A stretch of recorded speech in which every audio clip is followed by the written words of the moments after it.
Hey guys, I'm Blizzard Planet. I know what this looks like, but it's actually a shit show. We're drinking jamu out of this wine goblet.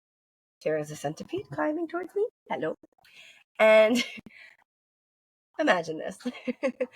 You hopped on the band rocket, and now you're on Planet Butter.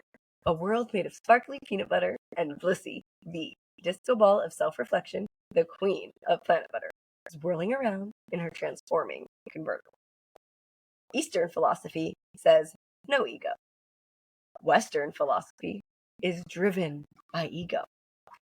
Planet Butter's philosophy says take responsibility for your ego. On Planet Butter, we take responsibility for our ego and we lead with our intuition. What I call Intucentricism. Planet Butter's belief system as a path to form our healthy ego, rooted in our practice of self-friendship, the commitment to embracing, understanding, and enjoying ourselves. This is from my planet to yours.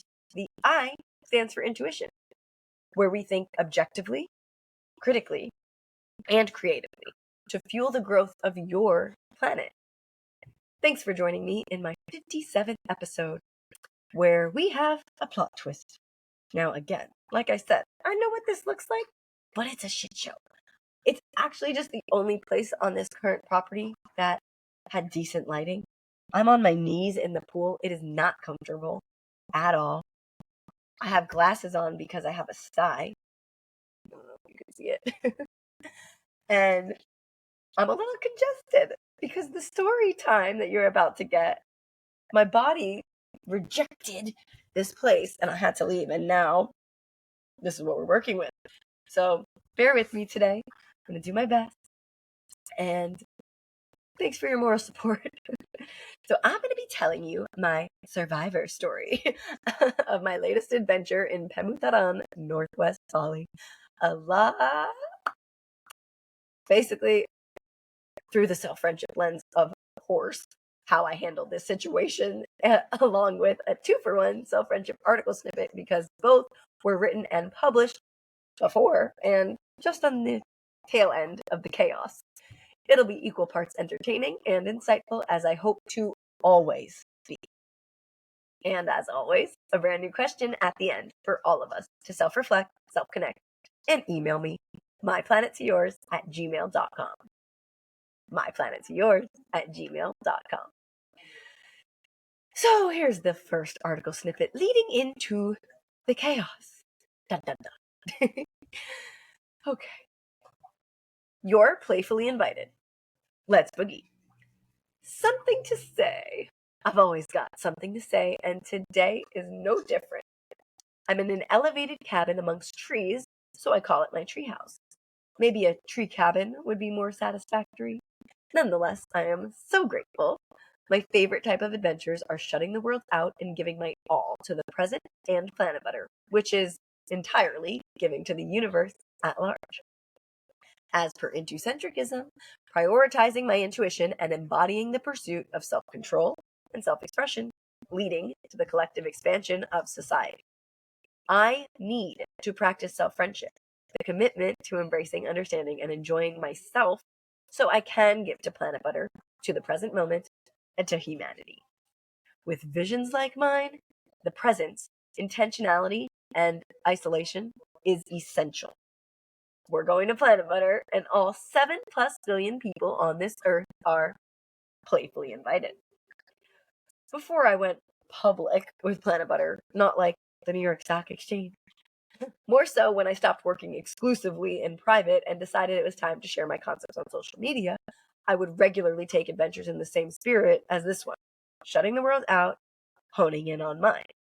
I did not have social media those days. Since we've opened the Planet Butter doors, it is quite the populated place. Thank you for being here. In this tree cabin of mine, I very excitedly dismissed myself from Instagram/social media, just like the old days. Blizzard and Blissi are sleeping in a tree cabin. FOKISSING.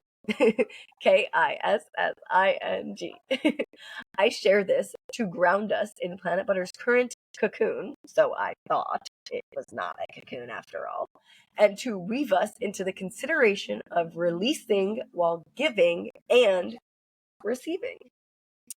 Read or listen to the full audio article on planetbutter.substack.com/subscribe. planetbutter.substack.com/subscribe. Following that consideration, everybody, for releasing while giving and receiving, this is what happened. So here's the story time that everybody's here for, hopefully. So I booked this cute little tree cabin, and basically, as soon as I got there, the couple who ran the property had a really weird energy, and I said, okay, no big deal. I can handle it. Plus, the tree cabin was super cute. It was all glass walls in the trees, beautiful wood, beautiful indoor-outdoor bathroom, like lovely. So I was like, I love the place that I'm actually staying in. I can handle some weirdos, all good. And Pemutaran is like Northwest Bali, gorgeous mountain, jungle, ocean, tiny little village. So amazing little warungs because they're all just like so fresh and local because they're not sourcing from anywhere far. You know what I mean? It's a tiny village. So the first night I get there, couple was weird, but nothing I couldn't handle. All good. So then I go about my adventuring and my working. And day one, I go to this cafe called Nisu.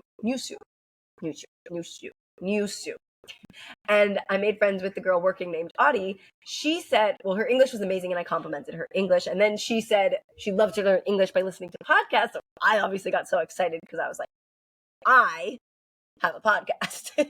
So she listened to that. And I saw her later that night and she loved the podcast, which is so cool. So I got really excited. And then when I went back when I saw her that night, she said she had some questions for me. So she said, come back tomorrow so I can ask you. So I was like, okay, fun. And I have a little mission for the next day. And then the next day came and I go and we end up talking for 30 minutes. She wanted to ask me all these questions about self-friendship. She literally showed me like a post-it note of questions that she wrote and then asked me to custom write her an affirmation, which is so cute. So that was a lot of fun. She was 20 years old. She was about to turn 21. Her birthday was January 1st. So I was all excited because I secretly planned to like get her a little gift. Just was like, how fun is that? And in the meanwhile, that weird couple, day one with them, the woman comes downstairs to me while I was trying to work and she starts venting to me for 45 minutes, which I let it go on that long because I wanted to see, like, I had sensed the weird energy. So I'm like, yeah, let me listen to this.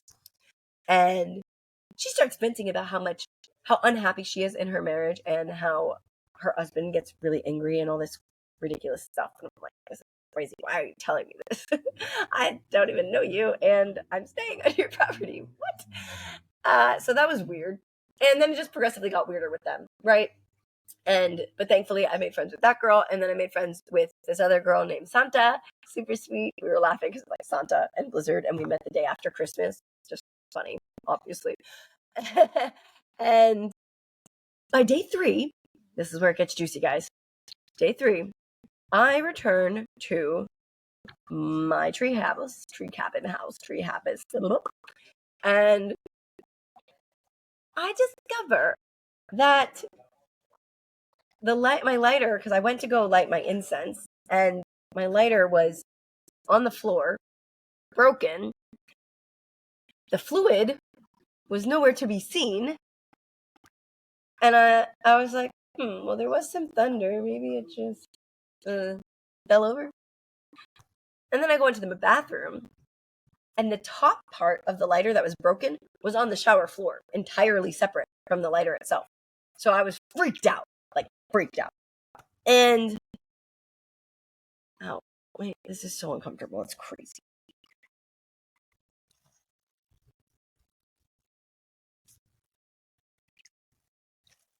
Ouch. Oh. I wonder if I'm not supposed to be telling this story because this is crazy.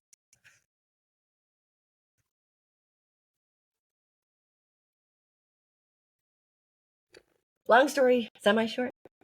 I get back to my cabin. I try to light an incense, and my lighter, I find it on the floor, broken, with the fluid empty, but the fluid is not on the floor. So I was kind of freaked out because it's a wooden cabin. I'm like, what the fuck? First of all, how did that happen? Because also, by the way, part of the weirdness, that couple said they had no spare key to the room.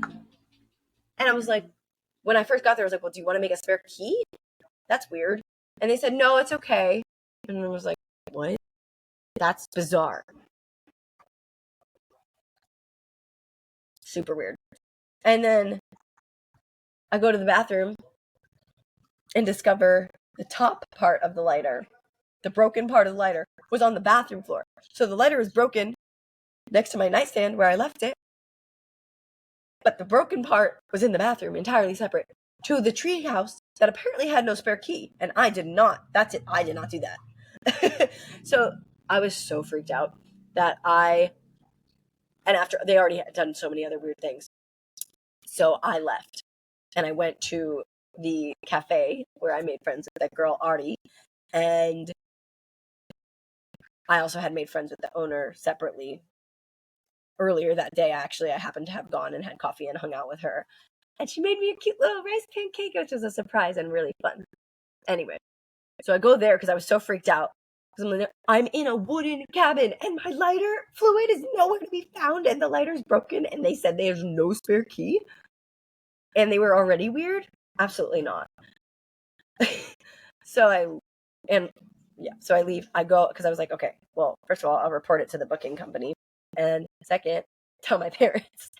And third, go to somebody local to be like, what the fuck? And so I go and I tell my friends. And thankfully, my friend Nova, who owns that cafe, was like, oh, we have like rooms on our property. And I was like, what? Perfect. So I literally go back to the tree cabin and pack my shit and leave, just dip out and go move to Nova's cafe, like property. It was crazy. I'm simplifying it and I'm really proud of myself for how I just simplified it, but it was insane. The whole time I was packing up, my heart was like, I literally was like repeatedly saying to myself, it's okay, it's okay, it's okay, it's okay. Because my anxiety from that, like being in a tiny tree cabin up in the trees where a lighter was broken and this couple and the couple, I messaged them about the lighter and they said that, no, we don't know what happened. Nobody was in the room. We don't have a spare key. And I'm like, well, this is just making it worse for yourself because if you would have just taken responsibility, maybe we could have had a conversation, but they made it 10 times worse, obviously. So I was like, okay, I gotta get the fuck out of here. So I left. But the point here is I took the necessary action to remove myself from this situation, right? And because I show up at my party of one, I had made friends down the street, perfectly timed to save me. Like, yeah, I guess I could have just found another place on like an app or something, but it felt safer to even just be with people who I was friendly with for a day. Anyway, it was really ridiculous. And then staying at that new place, Nova's an incredible chef or baker, chef, all of it. And she comes out with a giant, hot, fresh New York style bagel for the first time she ever tried making one. And she had already started making it before she knew I was even going to stay there or I was from New York or anything. So that was really magical. And it all turned out safe and okay. But it was really crazy. And my body I was so stressed packing in that room. Like, I was laughing. And also oh my God, so many things. We're going to just stop. But it was just really crazy. And on my way out, I bumped into my other friend, Santa, that I had made the other day prior. And then ended up at the cafe where they had an extra room. So it was all like perfect, like boom, boom, boom. Just like you're aligned and safe. But it was really crazy. And it really shook me up because it just scared the shit out of me. And so my body started kind of like, as soon as I left the place, I got a tickle in my throat and I was like, fuck. Because then I was like, well, did I not speak up? Because throat chakra. So I was like, did I not say something? And I didn't speak directly to the owner of the property. I texted her. I didn't talk to her face because it was like, I was just too freaked out. I was like, I don't owe her a conversation to her face. Like, she's blatantly lying. And I asked my friends about her and they said that she was lying about her whole family owning the property for generations. That was something that she said to me, and they had never seen her. And it's like a tiny little village. All these people are like locals, like proper locals, grew up there for generations. Like, anyway, the woman's full of shit and played dumb about the lighter and all this other stuff with me, and it's just crazy. So my body just started to reject the whole village, basically, like, meaning, like, by staying there longer, I felt the little tickle in my throat. Now I'm congested. I have this fucking sigh, and my body just was like, get the fuck out of here. So I did. Now we're here, which is obviously beautiful, but I'm like, we're struggling, guys, a little bit. And if this is what struggling looks like, we're in good shape. But physically, we're having a hard time. Anyway, that's the story. Next time it'll be more cohesive. And to wrap this beautiful episode up,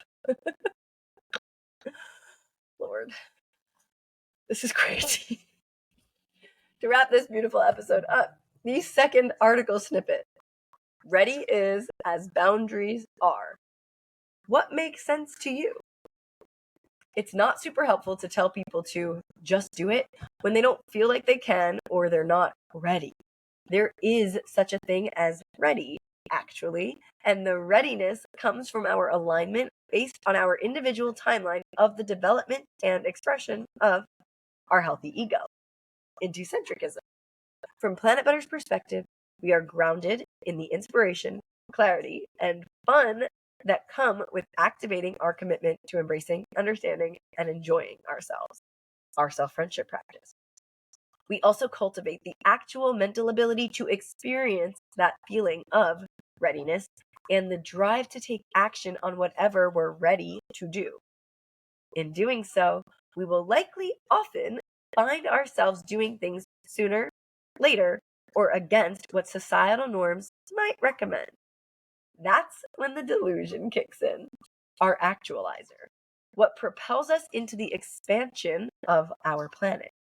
A perfect moment to remind us all of Planit Butter's reverse clause, approaching things in an uncommon, inside-out, backward, or inverted way, creating a perpetual state of flexibility, curiosity, exploration, and self-exploration. What makes sense to you, rather than, how am I supposed to do this? Read or listen to the rest on planetbutter.substack.com/subscribe. And because of the crazy nature of the delivery of that story just now, thanks for bearing with me, and let's highlight a few core takeaways after self-reflecting and self-connecting about this experience.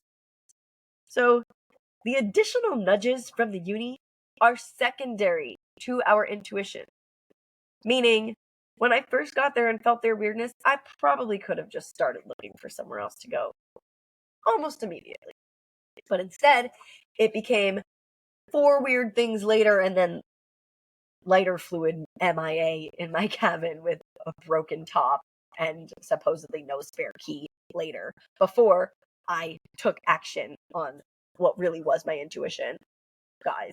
So, we're not perfect over here. So, as per the Planit Butter Jet Ring of Consciousness, the cycle for decision making is intuition, sensations, action, sensations again, and the cycle repeats. I'm trying to say our intuition, sensations, action, sensations are all based on our own feelings, thoughts, behaviors. That's the cognitive triangle, which is what the Planit Butter Jet Ring of Consciousness is expanding on, including our intuition, you see?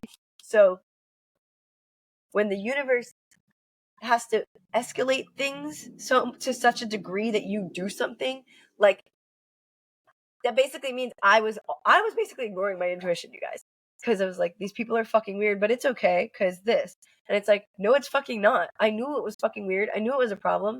I could have acted way sooner, but I didn't because I really liked the cabin. And it's like, that's not a good enough reason to stay when the vibes feel weird and I didn't feel 100% comfortable. It's either a fuck yes or fuck off. So that was my leading by example. And a note for us all Our intuition does not need to be confirmed to take action. We don't need additional proof to take action. Sometimes, of course, such as the development and expression of our healthy ego. We have to learn lessons. We have to experience emotional and intellectual experiences so that we can enhance our ability to express the healthy ego. Intucentricism. Now, of course, to give myself some credit in the spirit of self-friendship on top of all of this, in many instances, I do just take action. But this required more effort from me having to move out. And I was a little lazy because I really loved the cabin despite the weird energy of the people. But again, the cute tree cabin, not worth feelings of safety and comfort. Duh. The question of the week. Let me know any weird travel stories or whatever you've got. Okay? Email me your answers. myplanet2yours@gmail.com. And bonus from My Planet to Yours episodes featuring yours. Email me anything you're navigating in your world or just wondering about. Each selected submission will be its own episode where I offer my perspective, dancing, and opinions through the lens of self-friendship. This is, of course, not a substitute for professional support. Bonus episodes are available once per month exclusively for founding members of Planet Butter's publication, posted on Substack. planetbutter.substack.com/subscribe. planetbutter.substack.com/subscribe. The link is also in the show notes or the link in my Instagram bio @planetbutter. And the children's edition of Planet Butter's Coffee Table Book with a Lesson, Party of One, Self-Friendship in Action, is available internationally on planetbutter.com and international retailers. Please subscribe and review the show wherever you're watching or listening. I love to hear your thoughts, and I will see you next Thursday. Thanks for landing on Planet Butter. From my planet to yours.